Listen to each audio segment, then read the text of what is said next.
할렐루야. 6월 12일 큐티 영상 시작하겠습니다. 오늘 말씀은 고린도전서 7장 25절에서 40절까지 내용입니다. 고린도전서는 단편적인 그런 문제들을 사도 바울에게 묻고 사도 바울이 영감으로써 해결책을 제시해 주는 그런 구조로 되어 있습니다. 그래서 처음에는 분쟁에 대한 그런 문제, 5장에서 음해에 대한 문제, 6장에서 소송에 대한 문제, 오늘 7장에서 결혼에 대한 그런 문제를 다루고 있습니다. 결혼에 대한 그런 부분에서 오늘 후반부 특별히 미혼자 또 처녀에 대한 그런 문제죠. 여러분 처녀에 대해서 생각해 본 적이 있습니까? 용어가 독특하지요. 이런 부분은 우리가 오늘날 용어로 한다면 그냥 수녀다 이렇게 생각하면 될 것 같아요. 수녀에 대한 그런 문제. 어떤 여자가 있는데 결혼을 하지 않고 주님의 일을 하면서 살려는 그런 사람들이 고린도 교회에 많이 있었던 것입니다. 이런 문제를 이슈로 잡는다는 것 자체가 사실은 고린도 교회의 영성이 굉장히 뛰어나다는 것을 알 수 있습니다. 문제도 많았지만 그 열정이 뛰어난 그런 교회여서 그 교회 내에 내가 평생 결혼하지 않고 주님과 동행하면서 평생을 살겠습니다. 이렇게 결심한 사람들이 많이 있는 것입니다. 이게 작은 숫자가 아니어서 교회 내에 큰 이슈가 된 거예요. 그래서 이 사람들을 결혼을 하라고 권면을 할지 결혼을 하지 말고 그냥 그래 교회 일을 하고 주님의 일을 하면서 그냥 살라고 할지를 잘 결정하지 못했던 거예요. 이게 논쟁이 되니까 사도 바울에게 결혼과 더불어서 또 물어본 것입니다.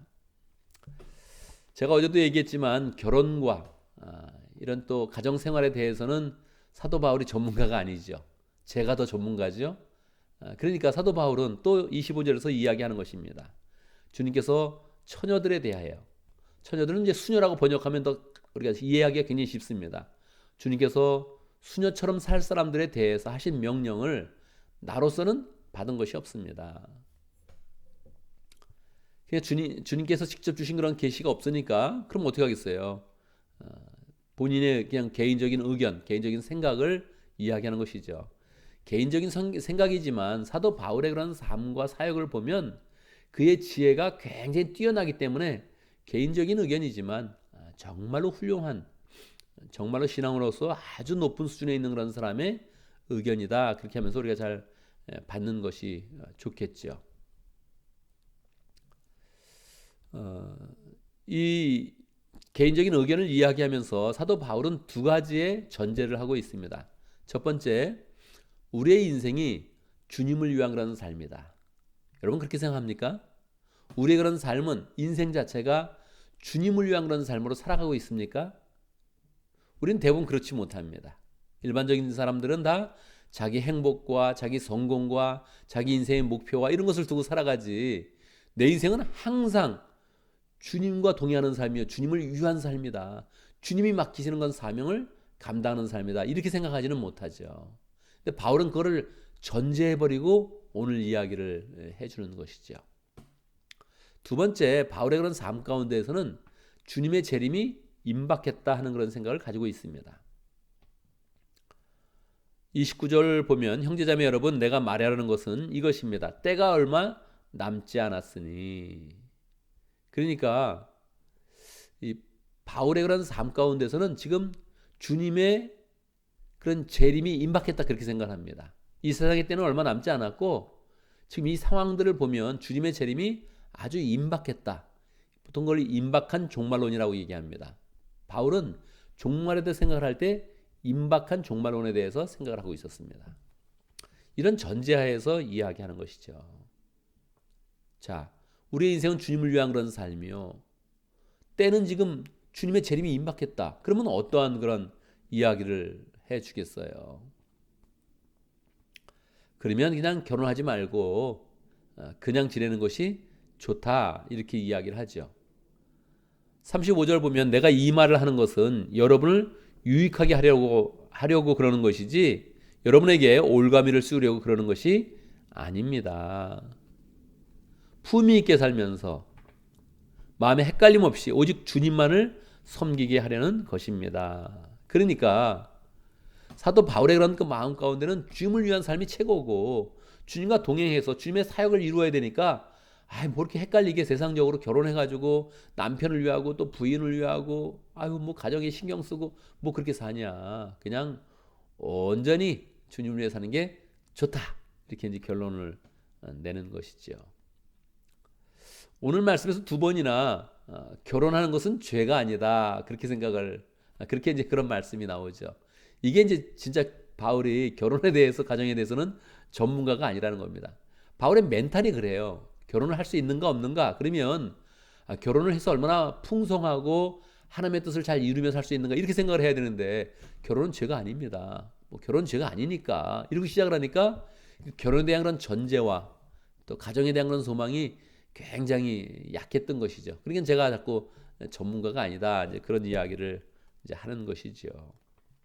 바울의 그런 마음은 그러합니다. 38절 보면 자기의 약혼녀와 결혼하는 사람도 잘하는 것이지만 결혼하지 않는 사람은 더 잘하는 것입니다. 바울의 그런 생각이죠. 바울의 그런 삶이 주님의 재림도 임박했고 지금 우리가 주님을 위해 살아야 되는데 결혼해가지고 가정생활하는 것보다 그냥 혼자서 열심히 그냥 주님을 섬기는 것이 가장 좋은 것이다. 결혼하지 않는 게 더 잘하는 것이다. 이렇게 얘기를 하죠. 그래서 마지막도 보면 그 여자는 그대로 혼자 지내는 것이 더 행복할 것입니다. 나도 하나님의 영을 받았다고 생각합니다. 그래서 결혼하지 않고 주님과 사는 것이 가장 행복한 것이다. 그렇게 이야기를 하고 있죠. 사실 이번 그런 말씀의 그런 내용들은 전반적으로 우리의 그런 삶에는 조금 적용이 어려운 것입니다. 왜냐하면 그 영성이 다르기 때문이죠. 우리는 오늘 그 말씀 자체에 흐르는 그런 그 내용보다 이 말씀이 담고 있고 이 말씀이 배경적으로 깔고 있는 그 당시의 고린도 교회와 바울의 그런 삶을 통해서도 교훈을 받아야 됩니다. 어떤 교훈을 받을 수 있습니까? 첫 번째, 고린도 교회는 문제가 많은 그런 교회였지만 그 열정이 대단한 그런 교회였다. 결혼하지 않고 주님만 위해 살겠다는 그런 여자들이 아주 많이 있었다. 미혼자들이 결혼보다도 주님의 사역을 중요시 여기는 그런 사람들이 많이 있었고 이 교회에 큰 이슈가 될 만큼 그렇게 분위기를 갖고 있었다는 거예요. 우리는 처녀의 문제를 생각할 때 그냥 이 처녀가 결혼을 언제 하나 그런 생각을 하지 이 처녀를 계속 수녀처럼 우리가 돌봐주어서 결국 하나님의 일만 하게 하는 그런 사람으로 만들겠다. 우리는 이렇게 하지 못하잖아요. 그러니까 이 부분에 대해서 고린도 교회의 그런 영성이 뛰어났다 하는 것을 우리가 마음속에 가져야겠습니다.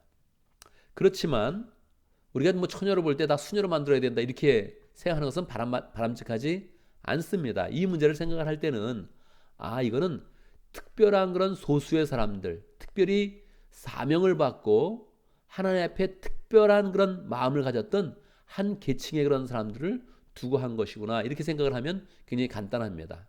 그러니까 이것을 일반화시켜서 일반적인 처녀에 대해서 적용을 하려고 그러면 전혀 적용이 되지 않습니다. 그러나 어느 시대든 하나님 앞에 헌신된 그런 사람들이 있으니까 하나님 앞에 특심한 마음을 가지고 헌신된 그런 특정한 계층의 그런 사람들을 염두에 두고 기록했다. 이렇게 생각을 하면 굉장히 간단할 것입니다. 두 번째 오늘 말씀에서 우리는 바울의 시대인식을 좀 더 염두에 두고 생각해 봐야 됩니다. 바울은 예수님의 그런 종말이 굉장히 임박했다고 생각을 했습니다. 우리가 이미 2020년을 살고 있는데 바울 시대부터 지금까지 약 2000년의 시대가 지났습니다. 바울의 종말론은 잘못됐지요. 그런데 왜 성경은 이걸 그대로 바울의 임박한 그런 종말론을 배경으로 두고서 이렇게 기록을 한 것입니까? 이것은 주님께서 우리에게 임박한 종말론에 대한 인식을 갖기를 원하시는 것입니다. 우리는 세상이 살 날이 아주 많이 남았다. 이렇게 살면 이 삶을 잘 살지 못합니다. 이번 주가 끝이다. 이번 달이 끝이다. 올해가 끝이다. 이런 마음을 가지면 인생을 굉장히 다르게 살겠죠.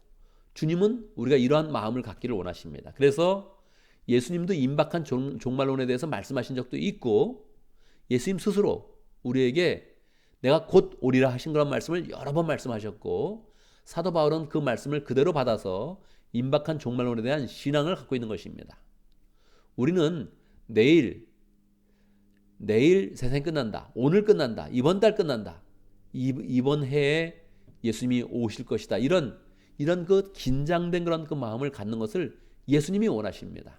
그래서 우리의 마음 가운데 너무 세상을 그냥 오래오래 살 것처럼 생각하지 말고 항상 주님 앞에서 주님, 오늘 오셔도, 이번 달에 오셔도, 올해 오셔도 나는 만족합니다. 주님을 만나는 것이 좋습니다. 이런 임박한 종말론에 대한 신앙을 늘 우리의 한쪽 부분에서 늘 가지고 주님을 기대하는 것이 우리가 필요한 그런 일입니다. 마지막으로는 인생을 주님을 위한 그런 열정으로 살고 싶었던 바울을 본받아야 됩니다. 오죽했으면 결혼도 필요 없다. 결혼하는 것보다 결혼하지 않는 것이 좋다. 왜? 주님과 동행해야 되니까. 주님의 일을 해야 되니까. 주님의 사역을 성취해야 되니까 혼자 있는 게 편하다. 그렇게 이야기했던 바울의 열정, 그 열정을 본받아야 되죠. 우리는 어떻게 이야기합니까? 혼자 있으니까 외로워. 혼자 있으니까 힘들지. 뭐 이런 말 하길 좋아하지. 혼자 있으니까 주님의 일하기에 참 시간도 많고 열정을 마음대로 내도 귀찮게 하는 사람도 없고 너무너무 좋습니다. 뭐 그렇게 말하는 사람이 없잖아요. 그러니까 이 바울의 그런 열정, 정말 대단했다. 독신이 좋다고 말하는 이 열정, 연애도 필요 없고 결혼 생활도 필요 없고 그냥 주님만을 위한 삶이 가장 좋다 이렇게 말했던 그 바울의 신앙의 열정을 우리 그런 삶 가운데 잘 본받아야겠습니다.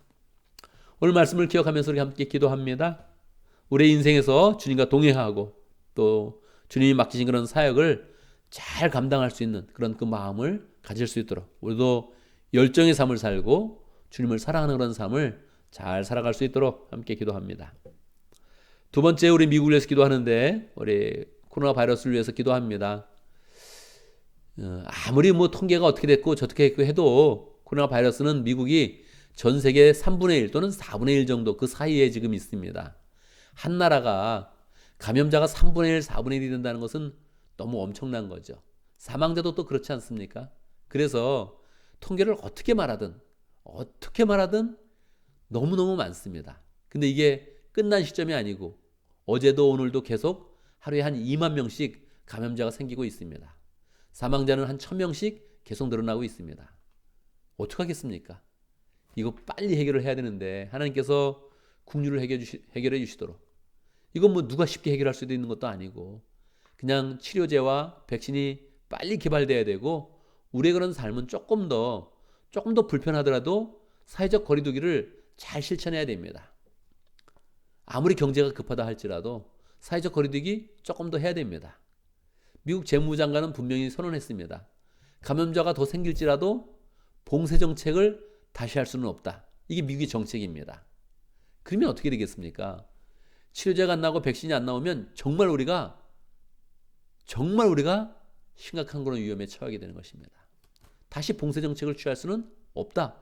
이렇게 선언을 했는데 정말로 하나님께서 은혜를 주시도록 잘 백신과 약이 개발될 수 있도록 우리는 더 겸손한 마음으로 잘 조심하고 우리의 마음이 느슨해지지 말고 더 잘 조심해서 겸손한 마음으로 잘 살아갈 수 있도록 교회 부흥을 위해서 기도하고 또 우리 교회 분위기, 영성을 위해서 기도하고 고린도 교회와 같은 그런 뜨거운 영성을 가질 수 있도록 기도하고 내일 결혼식이 있습니다. 결혼식도 잘 은혜 가운데 또 축복된 그런 가운데 결혼식을 잘 할 수 있도록 기도합니다. 제가 먼저 기도하고 함께 기도하는 시간 같습니다. 기도하겠습니다.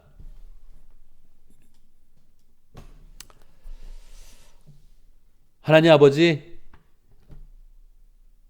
우리에게 고린도 교회의 모습들을 보여주시고 바울의 열정을 환하게 보여주시니 감사합니다. 우리의 삶을 점검하면서 주님을 더 사랑하고 주님과 동행하는 것을 기뻐하고 주님을 위해 일하는 것을 우리의 인생의 목표로 잘 삼아서 열정의 삶을 살 수 있도록 인도하여 주시옵소서. 정말 주님을 사랑하는 것이 얼마나 기쁜 것인지 우리가 그런 삶 속에서 더 풍성하게 느끼며 살아갈 수 있도록 인도하여 주시옵소서. 하나님, 세상이 너무 시끄럽고 소란스럽고 어찌할 바를 모르는 그런 분위기에 있습니다. 국률이 여겨주시고 특별히 미국을 국률이 여겨주시고 하나님, 미국 신앙을 더 잘 찾고 다 겸손한 그런 영성이 이 미국을 사로잡게 해주시고 우리가 더 조심하는 그런 가운데 바이러스도 잘 퇴치하고 약도 개발하고 백신도 개발하여서 모든 사람이 다시 평강하게 생활하는 그런 가운데 하나님의 뜻을 이루어가는 복된 나라 될 수 있도록 인도하여 주시옵소서. 하나님, 생활은 어렵고 삶도 신경 쓰이는 것이 많지만 우리 삶 가운데 주님을 목표로 해서 우리 교회가 더 영적으로 부흥할 수 있도록 인도하여 주시옵소서. 아무리 어려워도 서로 얼굴을 보고 축복하게 하시고 만나기를 즐겨하게 하시고 서로 소통하며 교제하는 것을 늘 기쁨으로 알면서 무엇보다도 새로운 영혼, 약한 영혼들을 잘 돌보며 구원하는 일 잘 감당할 수 있도록 인도하여 주시옵소서. 더 말씀을 사랑하게 하시고 더 열정으로 기도하게 하시고 또 주님을 풍성히 만나는 그런 가운데 주님의 사명을 잘 이루어드리는 복된 교회 될 수 있도록 축복하여 주옵소서. 오늘 금요일입니다. 모든 또 읽어 마치고 목장 모임을 할 것인데 하나님 목장마다 은혜를 주시고 사랑이 풍성케 하시고 하나님의 사랑 가운데 교제하며 또 서로를 더 세워나가고 영혼 구원하는 시간 될 수 있도록 역사하여 주옵소서. 예수님의 이름으로 기도드리옵나이다. 아멘.